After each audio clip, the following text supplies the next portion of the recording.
ఇంకొక అద్భుతమైనటువంటి గళం. ఆ ముఖంలో బొట్టు అమ్మవారు పెట్టుకున్నట్టుగా ఉంటుంది. సరస్వతీదేవి ఆ నాలికపై తాండవిస్తుంటుంది. ఎవరో కాదు, కొప్పరపు కవుల మనవడు, దౌహిత్రుడు. మా యార్లగడ్డ వారు చెప్పారు దౌహిత్రుడు. నిజంగా ఇలాంటి పురుషులు ఉండడం వల్ల ఆంధ్రప్రదేశ్లో సంవత్సరానికి ఒకటో రెండో వానలు పడుతున్నాయి, భాష మిగులుతున్నది. ఈరోజు ఇన్ని పత్రికలు ఉన్నాయి. ఒక్క మాశర్మ గారే ఆత్రేయ గురించి తలుచుకున్నారు. నాకు ఒక మనసున్నది, నలుగురు ఇలా ఆశున్నది, కలలు కనే కళ్ళున్నాయి, అవి కలత పడితే నీళ్లున్నాయి, మాను మాకును కాను, రాయి రెప్పను కాను, మామూలు మనిషిని నేను అన్నాడు ఆత్రేయ. ఇంతకంటే చెప్పాలండి ఆత్రేయ గురించి. సాదరంగా సోదరుణ్ణి ఆహ్వానిస్తూ ఎర్రాప్రగడ వారికి వర్తించినటువంటి నియమమే ఆయనకు కూడా వర్తిస్తుందని తెలియజేస్తూ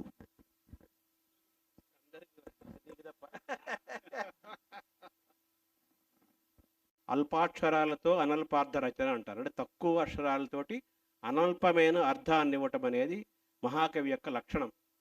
అది పాలకురికి సోమనాథుడు చేసినా, తిక్కన గారు చేసినా, ఎవరు చేసినా అదే.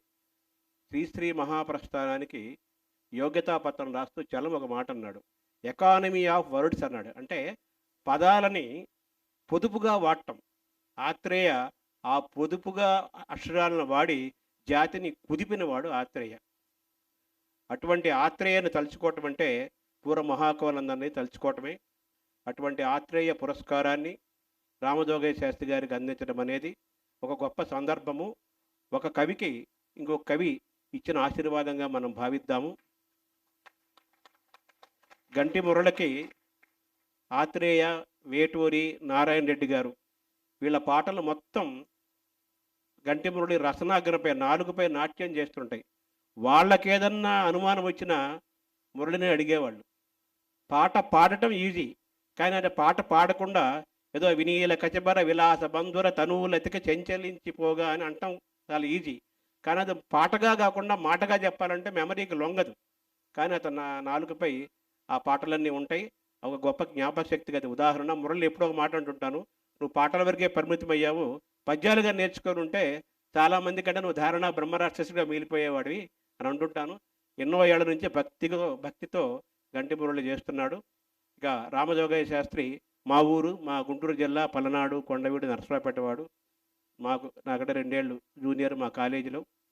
ఎందుకు ఈ మావాడు అంటున్నానంటే, ఇందాక శ్రీనాథుడిని తలుచుకున్నాడు ఈయన ఎర్రాపల్లి రామకృష్ణ గారు. రామజోగయ్య శాస్త్రి గారు కూడా కొండవీడు పలనాడు ప్రాంతం నుంచి కర్ణాటక వెళ్ళి మొట్టమొదటిలో కన్నడలో రాసి అక్కడ రచ్చ గెలిచి తర్వాత హైదరాబాద్ వచ్చి ఇంట గెలిచాడు. శ్రీనాథుడు కూడా కొండవీడి ప్రాంతం నుంచి కన్నడ ప్రాంతం వెళ్ళి కంచుటక్క మ్రోగించి దేశమంతా తన పద్యాన్ని విజృంభించాడు. అటువంటి ప్రాంతం నుంచి వెళ్ళి పద్యసీమగా మార్చినవాడు శ్రీనాథుడైతే మొత్తం ఆంధ్రదేశాన్ని ఒక పాటగా మలిచినవాడు రామజోగయ్య శాస్త్రి గారు. అయితే ప్రతి వాళ్ళకి కూడా మూలాలు ఒక సంస్కారం ఉంటుంది. ఇందాక కొప్పరపు కోలుగా అన్నారు.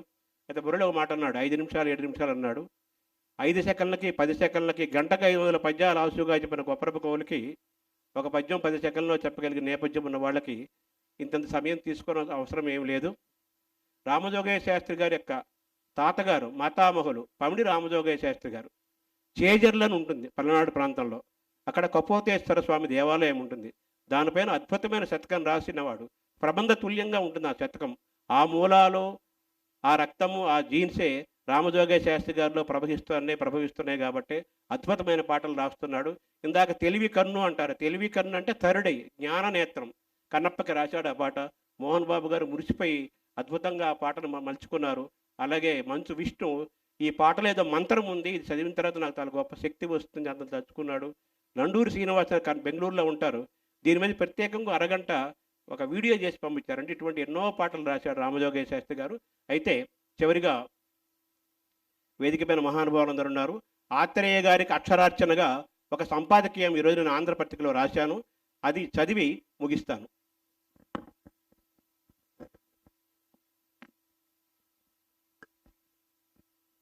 ఇది ఆత్రేయకు చేస్తున్న అక్షరార్చన. ఒకసారి మీ అందరి కోసం.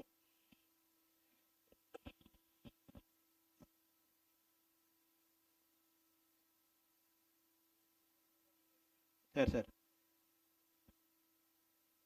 సినిమా కవికుల గురువుగా భావించే మల్లాది రామకృష్ణ శాస్త్రి కవికుల బాలచంద్రుడు అనే అందమైన బిరుదును ఆత్రేయకు ప్రదానం చేశారు. మంటల్లోనూ వెన్నెలను చూపించగల మహనీయుడు, పండు వెన్నెలలోనూ మండుటెన్నను సృష్టించగల కవనీయుడు ఆత్రేయ. మనసులో కొలువే ఉన్న మన సుకవి ఆత్రేయ తేలికైన పదాలతో బరువైన అర్థాలు, అల్పాక్షరాలతో అనల్పార్థ రచన చేయగలిగిన తిక్కన్న వంటి పెద్దన మన ఆత్రేయ. ఈయన పుట్టుకను లోకం మెచ్చింది. ఆయన మాటలు పాటలు విని లోకం ఏడ్చింది. నవ్వినా ఏడ్చినా కన్నీళ్లే వస్తాయని ఆయనే అన్నట్లు ఆయన మనల్ని నవ్వించాడు, కవ్వించాడు, ఏడ్పించాడు. ఆ కవిత్వపు లోతులు ఆయనకే తెలుసు. ఈ శతాబ్దం నాది అన్నాడు మహాకవి శ్రీశ్రీ. శబ్దం ఉన్నంతకాలం ఆత్రేయ ఉంటాడని మనం అందాం. సినిమా మాటల రచయితగానే కాక ఈ నెల్లూరు బుల్లోడు పూర్వాశ్రమంలో మంచి పద్యకవి, గొప్ప నాటకకర్త, సహజ నటుడు, కవి సమ్రాట్ విశ్వనాథ సత్యనారాయణకు ఆత్రేయ పద్యాలంటే చాలా ఇష్టం. జమీన్ పత్రికలో కొన్నాళ్లు పనిచేసిన ఆత్రేయ జర్నలిజంలోనూ మురిపించాడు. పద్యాలు రాయడమే కాదు, మనసును అత్తుకునేలా పాడగలరు. తెలిసేట్టు చెప్పితే సిద్ధాంతం, తెలియకపోతే వేదాంతం అన్నాడు. తెలిసిన విషయాన్ని మెరిసేట్టు మురిసేట్టు చెబితే అది కవిత్వం. సిద్ధాంతాలను వేదాంతాలను తెలిసి తెలియని వారికి కూడా తెలిసేట్టు చెప్పినవాడు ఆత్రేయ. ఆయన మాట పాట అవుతుంది, ఆయన పాట మాట అవుతుంది. ఆ శిల్పం ఆత్రేయకే సొంతం. అమ్మఒడి, ప్రేమతడి, గుండెవేడి, బతుకుబడి బాగా తెలిసినవాడు కాబట్టే అక్షరాలను అంతగా బతికించాడు, వెలిగించాడు. బూచాడమ్మ బూచాడు, బుల్లిపెట్టెలో ఉన్నాడు, కళ్ళకెప్పుడు కనబడడు, కబుర్లెన్నో చెబుతాడంటూ టెలిఫోన్పై కూడా పాట రాశాడు. కాదేది కవిత కనర్హమని శ్రీశ్రీ ఏ నక్షత్రాలు అన్నాడు, కానీ దాన్ని అక్షరాలా చూపించిన ఆధునిక కవుల్లో ఆత్రేయ అగ్రేశ్వరుడు. ఆత్రేయ అనగానే మనసు, వయసు, ప్రేమ, విరహం, కన్నీళ్లు ఎలాగూ గుర్తుకరాక మానవు. కానీ ఈ చట్టంలోనే ఆయన ఉండిపోలేదు. అవసరమైనప్పుడు, ఆవేశం వచ్చినప్పుడు, ఆవేదన కలిగినప్పుడు అన్ని రకాల పాటలు రాశాడు. నిన్ను మించిన కన్నెలందరూ మండుటెండల మాడిపోతే వారి బుగ్గల నిగ్గు నీకు వచ్చి చేరును తెలుసుకో అన్నాడు. చాకిరొకరిది సౌఖ్యమొకరిది సాగదింకా తెలుసుకో అన్నాడు. శ్రమలోకపు సౌందర్యాన్ని, సామ్యవాద చైతన్యాన్ని ఇంతకంటే ఏ కవి గొప్పగా చెప్పలేడు. అమ్మను దేనితో పోల్చగలం? అమ్మ వంటిది అమ్మ అన్నాడు. అందుకే దేవుళ్ళ లోపాలను ఎత్తి చూపిస్తూ మంచి మనుషులను వర్ణించిన తీరు అనన్య సామాన్యం. రాముడు కాడమ్మ నిందలు నమ్మడు, కృష్ణుడు కాడమ్మ సవతులు ఉండరు, నువ్వు పూజించు దేవుళ్ళ లోపాలు లేనివాడు నీ పూజ ఫలించి నీ దేవుడైనాడు అంటూ మనిషిలోని దేవుణ్ణి చూపించాడు. ఆద్యంతము లేని అమరానందమే ప్రేమ, ఏ బంధము లేని తొలి సంబంధమే ప్రేమ అని అనిర్వచనీయంగా భావించే ప్రేమకు నిర్వచనం చెప్పాడు. ఎట్టాగా ఉన్నావే ఓలెమ్మనే పల్లె పలుకులతో పదాలను అల్లడం ఆయనకే చెల్లింది. శ్రీదేవి వంకకు చిలిపిగా చూడకు, అలవేలు మంగకు అలుకురానియకుంటూ శేషశైలవాసుడైన శ్రీనివాసుడికి కూడా సూచనలు చేశాడు. మాటెత్తుకున్నా పాటెత్తుకైనా దేవుడైనా జీవుడైనా, మాటెత్తుకున్నా పాటెత్తుకున్నా దేవుడైనా జీవుడైనా ఒకటే ఆత్రేయకు. ఆయన మాటలో పాటలో లోకోక్తులు, తత్వాలు, నుడులు, పలుకుబడులు సెలయేర్ల వల్లే సహజంగా కదలి వస్తాయి.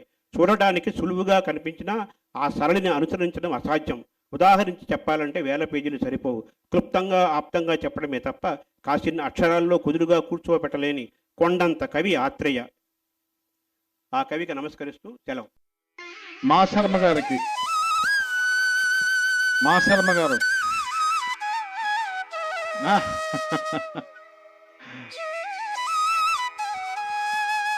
మా శర్మ గారు, సేమ్ వంశీ గారు, గంటా శ్రీనివాసరావు గారు.